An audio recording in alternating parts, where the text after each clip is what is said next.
የአፍሪካ አህጉር የበሽታዎች መቆጣጠሪያ ማዕከል በእንግሊዝኛው አፍሪካን ሲዲሲ ባወጣው የማስጠንቀቂያ መግለጫ ኢትዮጵያ፣ ኡጋንዳ፣ ሩዋንዳ፣ ኬንያ፣ ታንዛኒያ፣ አንጎላ፣ ብሩንዲ፣ ማዕከላዊ ሪፐብሊክ አፍሪካ፣ ደቡብ ሱዳን፣ ኮንጎና ዛምቢያ ለአዲሱ የኢቦላ ገዳይ ቫይረስ ወረርሽኝ ተጋላጮች ሊሆኑ ይችላሉ በማለትም አስጠንቅቋል። በወፍ በረር 12289 ኪሎ ሜትር ወይም 7636 ማይል ርቀት ላይ የምትገኘው የአሜሪካ አስተዳደር በኢቦላ የተጠቁ ዜጎችን ጎረቤት ኬንያ ውስጥ በጊዜያዊ ማቆያ ማዕከል ለማስቀመጥ ያለመ የጤና ባለሙያዎች ቡድን ወደ ናይሮቢ ለመላክ በዝግጅት ላይ መሆኑን ለጉዳዩ ቅርበት ያላቸው ሶስት ምንጮችን ጠቅሰው የተለያዩ የኬንያና የአሜሪካ መገናኛ ብዙሃን ዘግበዋል። በኢቦላ ቫይረስ የተጠቁ ዜጎችን ወደ አሜሪካም ከማጓጓዝ በኬንያ ውስጥ ተገቢውን የሕክምና አገልግሎት መስጠት የሚያስችል ጊዜያዊ የሕክምና ማዕከል የሚያቋቁመው የፕሬዝዳንት ዶናልድ ትራምፕ አስተዳደር ለዚህ ውጥኑ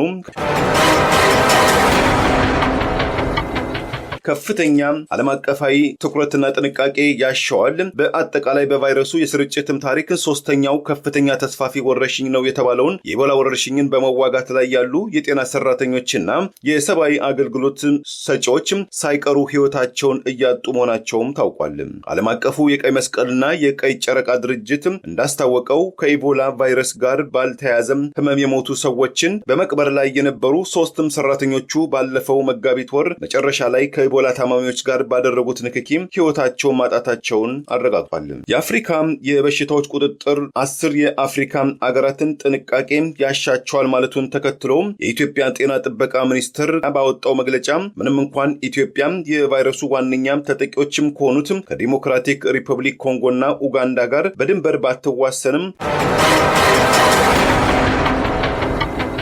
ኢትዮጵያ መነሻውን ከዲሞክራቲክ ሪፐብሊክ ኮንጎ በማድረግ ዓለም አቀፋዊ ስጋት በፈጠረው እስካሁን ድረስ መድኃኒት ወይም ክትባት ባልተገኘለት አዲሱ የኢቦላ ቫይረስ ወረርሽኝ ከፍተኛ ተጋላጭ ይሆናሉ ተብለው ከተጠቀሱ በጣት የሚቆጠሩ የአፍሪካ ሀገራት ውስጥ ስሟም በቅርቡ ተካቷል። ምንም እንኳን ቫይረሱም እስካሁን ድረስ በኢትዮጵያ ባይከሰትም ወይም ታማሚዎች ባይመዘገቡም አንዳንድ አገራት ግን በኢትዮጵያ ወደ ግዛታቸው የሚገቡ ተጓዦች በጊዜያዊ ማቆያ ማዕከል ውስጥም እንዲቆዩ አስገዳጅ መመሪያ እያወጡ መሆናቸው ተመልክቷል። ዶክተር ቴድሮስ አድሃኖም ገብረኢየሱስ የሚመሩት የዓለም አቀፉ የጤና ተቋም WHO ከትላንት በስቲያም ሰኞ ዕለት ባወጡት መግለጫ ይህን ገዳይ ቫይረስ ለመቋቋም የኮንጎ ጎረቤቶች በሙሉ አፋጣኝ ጸረ ኢቦላ ቫይረስ ዘመቻ ማድረግ ይጠበቅባቸዋልም ብለዋል። የኢቦላ ቫይረስ ወረርሽኝ ማዕከል የሆነችው ኮንጎ በትላንትና ዕለት ለጉብኝት ወደ ኪንሻሳ የተጓዙት ዶክተር ቴድሮስ የኢቦላ ወረርሽኝ ከጠበቅነው ከገመትነው በላይ በፍጥነት እየተስፋፋ ነው። በመጀመሪያ ጊዜ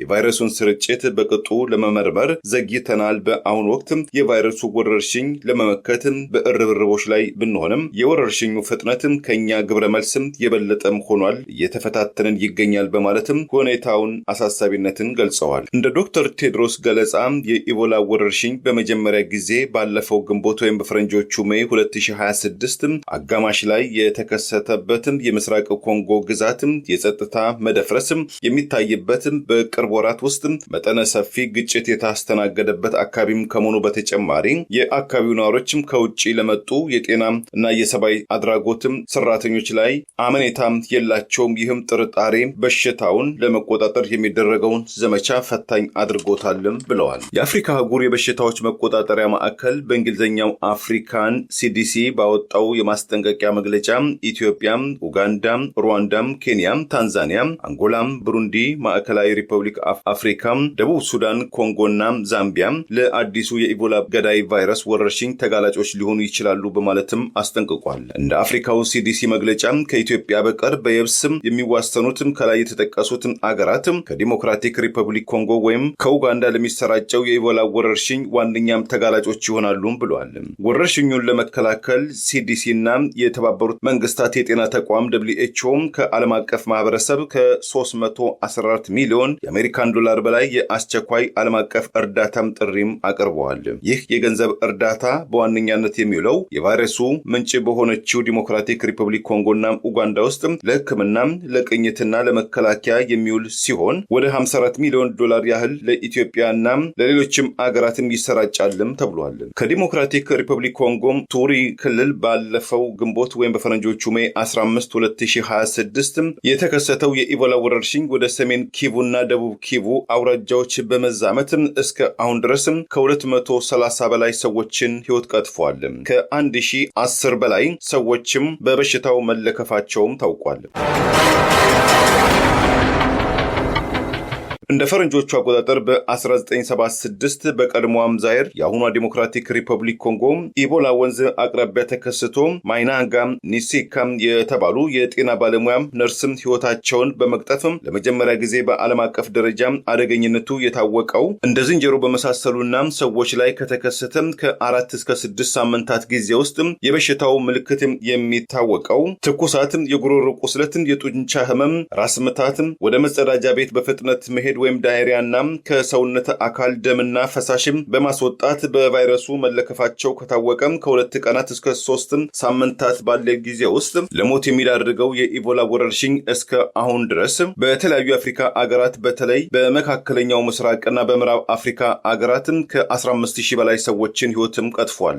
ሰሞነኛው የኢቦላ ወረርሽኝ ያሰጋው የኮንጎ መንግስት እንደ ዘመነ ኮሮናው የሰዎችን ማህበራዊ እንቅስቃሴም ገድቧል። የበሽታው ምንጭም በሆነችው ኢቱሪ ግዛት ውስጥ ሰዎችም ከስፖርታዊ እንቅስቃሴዎችም ታግደዋል። ከ50 በላይ ሰዎች በአንድ ስፍራ መሰባሰብ እንደማይችሉ ወታደራዊ ሀገረ ገዢው ጄኔራል ጆኒ ሉሙሬንጋ ሰሞኑን የአስቸኳይ ጊዜ አዋጅ ማስተላለፋቸውም ታውቋል። ጎረቤት ኡጋንዳም ባለፈው ሰኞ እንዳስታወቀችው 2 ተጨማሪ ዜጎቿ በቫይረሱ መጠቃታቸውን ገልጻ በአጠቃላይ የታማሚዎቹን ቁጥር ወደ 7 ከፍም አድርጎታል። ኡጋንዳም ከዚህ ጋርም በተያያዘ በኢቦላ ወረርሽኝ የተጠቁ የኮንጎ ግዛቶችም የሚደረገው ማንኛውም የትራንስፖርት አገልግሎትን ለጊዜው አቋርጣለች። በዚሁ በፈረንጆቹ የጥር ወይም ጃንዋሪ 2026 ወርም ራሱን ከዓለም አቀፍ የጤና ድርጅት WHO አባልነት ያገለለው ለWHO በአማካኝ በዓመት $681 ሚሊዮን በማዋጣት ግንባር ቀደም አገር የነበረው የአሜሪካ አስተዳደር የውጭ ጉዳይ መስሪያ ቤቱ ሰሞኑን ባወጣው መመሪያ በዲሞክራቲክ ሪፐብሊክ ኮንጎ፣ ኡጋንዳና ደቡብ ሱዳን የጎበኙ ወደ አሜሪካ የመግባት መብት ያላቸው ተጓዦች በዋሽንግተን ዳሉስ፣ በአትላንታው ሃርትስፊልድ ጃክሰን እና በሂውስተኑ ጆርጅ ቡሽ ዓለም አቀፍ አውሮፕላን ጣቢያዎች ብቻ በመግባት ቅድመ ምርመራ እንዲደረግላቸው ቀጭን ትዕዛዝም አስተላልፏል። ከዚሁ የጉዞ እንቅስቃሴ ጋር በተያያዘ ባህሬን፣ አሜሪካ፣ ዮርዳኖስና ሩዋንዳ በቅርቡ ዲሞክራቲክ ሪፐብሊክ ኮንጎ፣ ኡጋንዳና ደቡብ ሱዳንን የጎበኙ ሰዎች ላይ ካለፈው ማክሰኞ ጀምሮ እገዳ መጣላቸውንም አስታውቀዋል። ካናዳና ባሃማስም እንደዚሁ በልዩ የጉዞ ክልከላም የጣሉ ሲሆን በተለይ የኮንጎ፣ የኡጋንዳና የደቡብ ሱዳን የሚኖሩ ዜጎች ለቀጣዩ 90 ቀናትም ወደ ግዛቷ እንዳይገቡም ካናዳም ጊዜያዊ ክልከላም ጥላለች። የካናዳ ዜጎች ወይም በካናዳ የሚኖሩ ህጋዊ ፍቃድ ያላቸው የሌሎች አገር ዜጎችም ከኡጋንዳ፣ ከዲሞክራቲክ ሪፐብሊክ ኮንጎ ወይም ከደቡብ ሱዳን ወደ ካናዳም ከተጓዙ ለቀጣዩ 21 ቀናት በልዩ ማቆያ ስፍራ እንዲቆዩ የሚደረጉ ሲሆን 3 ቀን በኋላም ተግባራዊ ይሆናልም ተብሏል። የካሪቢያ አገር ባሃማስም እንዲሁም ከላይ ከተጠቀሱትም 3 ሀገራት የመጡ የሌላ ሀገር ዜጎችም ወደ ግዛቷም ለቀጣዩ 1 ወር ከመግባትም ማገዷን አስታውቃለች። ይህ መድኃኒት ገና ያልተገኘለትም ቡንዳቦ የተባለው የኢቦላ ቫይረስ ወረርሽኝ በእጅጉ ያሰጋው የደቡብ ኮሪያ መንግስትም የስጋቱን ደረጃ 4ኛ ያደረሰው ሲሆን ዜጎቹም ከመንግስት እውቅና ውጪ ወደ ኮንጎ፣ ኡቱሪ፣ ሰሜንና ደቡብ ኪቩ ግዛቶች በጭራሽ እንዳይንቀሳቀሱም ክልከላም ጥሏል። ይህንን ለፈም ዜጎቹም ክስን ቀርቦባቸው ለቅጣትም ይዳረጋሉም ሲል አስጠንቅቋል። ከዚህ በተጨማሪ የደቡብ ኮሪያ የበሽታዎች ቁጥጥርና መከላከያም ተቋም ባወጣው አዲስ መመሪያም ከኢትዮጵያ፣ ከሩዋንዳ፣ ከኮንጎም፣ ከደቡብ ሱዳንና ወደ ደቡብ ኮሪያ የሚጓዙ አሊያም በተጠቀሱት አገራት የተሸጋገሩ ትራንዚት ያደረጉ ተጓዦች በደቡብ ኮሪያ ግዛት ውስጥ በነጻ ከመግባታቸው በፊትም ጊዜያዊ ልዩ ማቆያ ስፍራ ውስጥም ይቆያሉ ብሏል። ለወትሮ የተጓዦችን ፓስፖርትና የአውሮፕላን ጉዞ ትኬት የሚመረምረው የሲኦል መንግስት ከዚህ በተጨማሪም የተጓዦችን የእጅ ስልኮችንና የስልክ ልውውጦችን ወይም ሮሚንግ ዳታ ያለፉት 1 ወራት እንቅስቃሴያቸውን እንደሚመረምርም አስታውቋል። ከዚሁም የኢቦላ መከላከያ ዘመቻ ጋር በተያያዘ የችግሩ ዋነኛ መናኸሪያ ከሆነችው ዲሞክራቲክ ሪፐብሊክ ኮንጎ በወፍ በረር 12289 ኪሎ ሜትር ወይም 7636 ማይል ርቀት ላይ የምትገኘው የአሜሪካ አስተዳደር በኢቦላ የተጠቁ ዜጎችን ጎረቤት ኬንያ ውስጥ በጊዜያዊ ማቆያ ማዕከል ለማስቀመጥ ያለመ የጤና ባለሙያዎች ቡድን ወደ ናይሮቢ ለመላክ በዝግጅት ላይ መሆኑን ለጉዳዩ ቅርበት ያላቸው 3 ምንጮችን ጠቅሰው የተለያዩ የኬንያና የአሜሪካ መገናኛ ብዙሃን ዘግበዋል። በኢቮላ ቫይረስ የተጠቁ ዜጎችን ወደ አሜሪካም ከማጓጓዝ በኬንያ ውስጥ ተገቢውን የሕክምና አገልግሎት መስጠት የሚያስችል ጊዜያዊ የሕክምና ማዕከል የሚያቋቁመው የፕሬዝዳንት ዶናልድ ትራምፕ አስተዳደር ለዚህ ውጥኑ ከኬንያ መንግስት በቅድሚያ ይሁንታ ማግኘትም ይጠበቅበታልም ተብሏል። በቀደሙ ጊዜያት በኢቮላ ቫይረስ ወረርሽኝ የሚጠቁ አሜሪካውያን ዜጎች ወደ አሜሪካም አሊያም ወደ ሰለጠነው ምዕራብ አውሮፓም ተወስደው በልዩ የማቆያ ስፍራ እንክብካቤ የሚደረግላቸው ሲሆን ለዲሞክራቲክ ሪፐብሊክ ኮንጎ ቅርብ የሆኑትም ጎረቤት ኬንያ የዚህ የአዲሱ የአሜሪካ የጸረ ኢቮላ ዘመቻ ማዕከልነት የታጨችው አንጻራዊ የተረጋጋና መልካም የመሰረተ ልማት እንዲሁም ለዓለም አቀፍ የአውሮፕላን በረራዎች ዘመናዊ የሆነ ትስስር ያላት እስከ አሁን ድረስ የቫይረሱ ወረርሽኝ ተጠቂ ያልተመዘገባት አገር መሆኗን ኬንያ ታይምስም ግምቱን ሰንዝሯል። በቫይረሱ የተጠቁ ሰዎችም ሰውነትም ከሚወጣው ፈሳሽና በቫይረሱ በተበከሉ ቁሶች አማካኝነት ከሰዎች ወደ ሰዎች በቀላሉ በፍጥነት በመተላለፍ አደገኛም ትኩሳትም የውስጥ የሰውነት ክፍል መድማትና እንደ ኩላሊት ለመሳሰሉት ወሳኝ አካላት መስተጓጎል መንስኤ የሆነው ኢቮላ ቫይረስ ወረርሽኝ ለመከላከል የአሜሪካ አስተዳደር በኬንያ መሬት ውስጥ ያቀደው ጊዜያዊ መከላከያም ቀጠና ጉዳይ ከፕሬዚዳንት ዊሊያም ሩቶ ተቃዋሚዎች በተለይ ከወጣቱ ክፍል ብርቱ ተቃውሞ ሊገጥመው ይችላልም ተብሎ ተሰግቷል። ቫይረሱ በተንሰራፋበት በኡቱሪ ግዛትም ጨምሮ በርካታ አካባቢዎች የሚኖሩ የማህበረሰብ ክፍሎችም ስለ በሽታው ያላቸውን ግንዛቤ እጅግ የተሳሳተ ኋላ ቀር ሲሆን አክሽን ኤድ የተባለው ግብረ ሰናይ ድርጅት ባካሄደው የህዝብ አስተያየትም ከ4 ሚሊዮን በላይ ህዝብ ባላትም ኡቱሪ ግዛት ውስጥ ከሚኖሩ ዜጎቿ መካከል 64 ከመቶ ያህሉ ብቻም የኢቮላ ወረርሽኝ ገዳይ መሆኑን በቫይረሱ አማካኝነት የሚተላለፍ መሆኑን ሲገልጹ ከዚህ ውጭ ያሉ ወይም ከ3 ሰዎችም አንዱ ኢቮላ የሚባል በሽታም እንደሌለም የሰይጣን ስራም እንደሆነም ያምናሉ። ይህም የተሳሳተ አመለካከት በሽታውን በመዋጋት ዘመቻ ላይ ትልቅ እንቅፋት መሆኑን በስፋትም ተነግሯል። የኡትሪ ነዋሪ የሆኑት ጂያን ክላውዴም በሰጡትም አስተያየት በርካታ የአካባቢያችን ሰዎች ቫይረሱ በእውን ስለመኖሩ ገዳይ ስለመሆኑ አያምኑም፣ ይልቁንም ሰይጣናዊ በሽታም እንደሆነ ያምናሉ። ሌሎች በበኩላቸው ገንዘብ ለማግኘት ሲባል ነጮች የፈጠሩት በሽታ እንደሆነ አድርገው ይናገራሉ፣ ያምናሉ። ቀላል የማይባሉ የማህበረሰቡ አባላትም ስለ ቫይረሱ የውሸት መረጃም ያሰራጫሉ ይላሉ። ዶክተሮችም ከዚህ በተጨማሪም አልኮል መጠጥም ከተጎነጩ በሽታው ሙልጭ ብሎም እንደሚጠፋም የሚያምኑ ቀላል አይደሉም ሲሉም ተናግረዋል።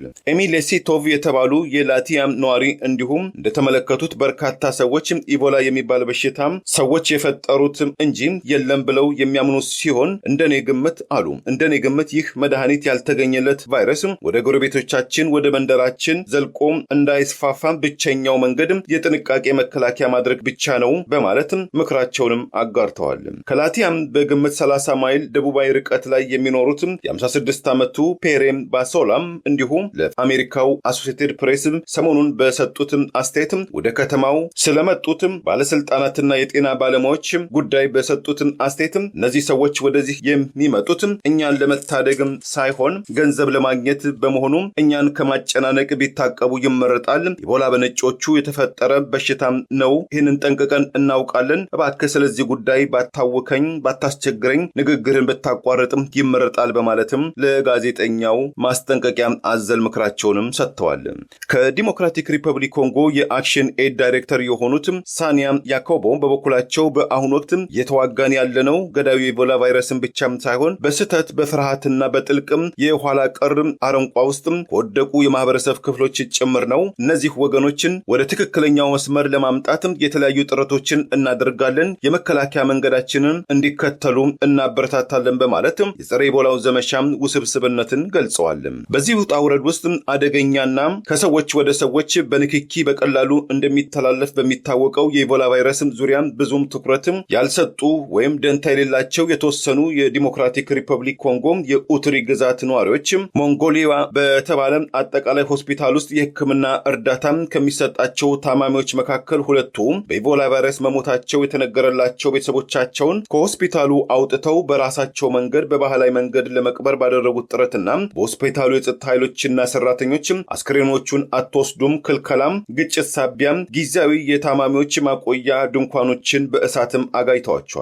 በአካባቢው ሽብርም ከመንዛታቸውን በተጨማሪም 18 የሚሆኑ የኢቦላ ቫይረስም ተጠርጣሪ ታማሚዎችም ከሆስፒታሉ አምልጠው ወደ ህዝቡም እንዲቀላቀሉም አድርገዋል። በተመሳሳይ ሁኔታ ባለፈው ሳምንት አጋማሽ ላይ የቤተሰባቸውን አባል አስክሬን ይሰጠን በባህላዊ መንገድ እንቀብራለን ያሉ የኡቱሪ ግዛት ነዋሪዎችም ሌላ ሆስፒታል ውስጥ በፈጠሩት አምባጓሮ የሕክምና ማዕከሉን አቃጥለዋል።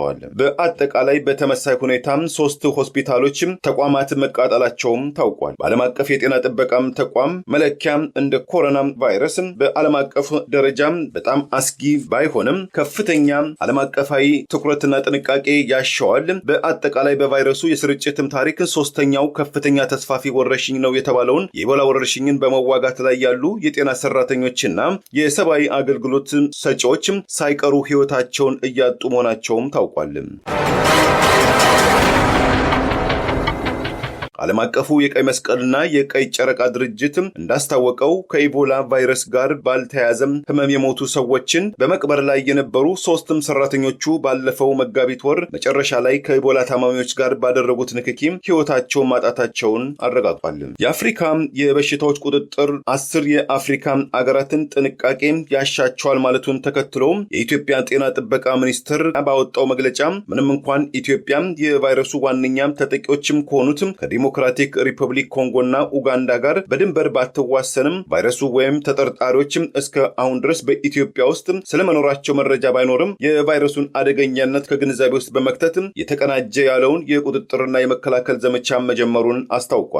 ከኢትዮጵያ ማህበረሰብ ጤናም ተቋምና ከሌሎችም ባለድርሻ አካላት ጋር በመሆን የኢቦላ ቫይረስ መከላከያ ዘመቻ መጀመሩን የገለጸው የጤና ጥበቃ ሚኒስቴር ወደ ኢትዮጵያ ግዛት በየብስና በአየር የሚገቡ ሁሉም ዓለም አቀፍም ኬላዎችም አየር ማረፊያዎች ላይ ጥብቅም የማጣራትም የቅኝት ስራዎችም እየተካሄደ መሆኑን ገልጿል። የዛሬ 50 ዓመት በቀድሞዋ ዛይር በአሁኗ ዲሞክራቲክ ሪፐብሊክ ኮንጎ ለመጀመሪያ ጊዜ የተከሰተው ባለፉት ግማሽ ምዕተ ዓመታትም ለ17ኛ ጊዜ በአዲስ መልክም የተገኘው የቦንዶሌ ያጎ የተባለው አዲሱ የኢቦላ ቫይረስ ወረርሽኝ ታማሚዎችን የመግደል አቅሙ ወይም ፋታሊቲም ሬትም ከ21 እስከ 50 ከመቶም ሲሆን በበሽታው የሚሞቱ ሰዎችን ለመቅበርም ልዩ የጤና መከላከያ መሳሪያዎችን መልበስም በወታደሮችና በጸጥታ ኃይሎች ልዩ ጥበቃና የተወሰኑ የቤተሰብ አባላት ብቻ በሚገኙበትም ጥንቃቄ አማካኝነት የቀብር ስነ ስርዓት ማከናወን እንዳለበትም ተገልጿል። የአሜሪካ አስተዳደርን ጨምሮ በርካታ ምዕራባውያን አገራትም ለሰብአዊ አገልግሎት ይዘረጉት የነበራቸው እጃቸው በአገር ውስጥ ፖሊሲ ለውጥ ምክንያት መቋረጡ ወይም በእጅጉ መመናመኑ በሚነገርበት በዚህ ወቅት አዲሱ የኢቦላ ቫይረስ ወረርሽኝ ለመመከት ጥረት በማድረግ ላይ መሆኑን የገለጸው የዓለም አቀፉ ተቋም የጤና ተቋም ድርጅት WHO በእንግሊዝ ኦክስፎርድ ዩኒቨርሲቲ የሚገኙ ሳይንቲስቶች አዲስ የጸረ ኢቦላ ክትባትን በቀጣዩ 2 ወራት ውስጥ ለሙከራ ለማቅረብ መዘጋጀታቸውን አስታውቋል። የክትባቱ ነገር በእንጥልጥል ላይ ቢሆንም በአሁኑ ወቅት የኢቦላ ወረርሽኝን በመዋጋት ላይ ያሉ የጤና ባለሙያዎችና ታማሚዎችን የሚንከባከቡ የበጎ አድራጎት ሰራተኞች ራሳቸውን ከቫይረሱ ለመከላከል የሚጠቀሙበት የግል ቁስ ወይም ፐርሰናል ፕሮቴክቲቭ ኢኩፕመንት ለታማሚዎቹ የሚጠቅሙ የማስታገሻ መድኃኒቶች መመርመሪያ መሳሪያዎች በተገቢው መጠን አለመገኘታቸው ሌላውን ፈተና መሆኑም ታውቋል። እንደ ፈረንጆቹ አቆጣጠር በ2014 በምዕራብ አፍሪካዊቷ በተከሰተው 11000 በላይ ሰዎችን በገደለው የኢቦላ ወረርሽኝ እንደዚሁም የዛሬ 7 ዓመት በድንገት በቻይና ውስጥ ተከስቶ ኢትዮጵያን ጨምሮ በዓለማችን ላይ ወደ 18 ሚሊዮን ሰዎችን ለሞት የዳረገው ዳፋው የዓለም ማህበራዊ፣ ፖለቲካዊ፣ ኢኮኖሚያዊ ሰንሰለትን ዛሬ ድረስም ያናጋው የኮሮና ቫይረስ ወረርሽኝን እንቅስቃሴን በቅርበት የተከታተሉ ሳይንቲስቶችም የቱንም ያህል ተፈጥሮ በሰው ልጆች ላይ ፊቷን ብታዞርም ፈተናው ቢከብድም የሰው ልጅ መከላከያ መድኃኒቶችን በፍጥነት መስራቱም የቅርብ ጊዜ ተሞክሮ መሆኑን በመግለጽም እስከዚያው ጊዜ ድረስም ታሞ ከመማቀቅ አስቀድሞ መጠንቀቅ እንዲሉ ለሰሞነኛው የኢቦላ ወረርሽኝ ቢሆንም ቅድመ ጥንቃቄ ማድረግም የግንዛቤ መስጫም እንቅስቃሴዎች ማከናወን ይቅደም ይላሉ። ለህብር ራዲዮ ለተጠናቀረው ታምሩ ገዳ ነኝ። ቸርን ሰንበት። መልካሙን ሁሉ ያሰማን።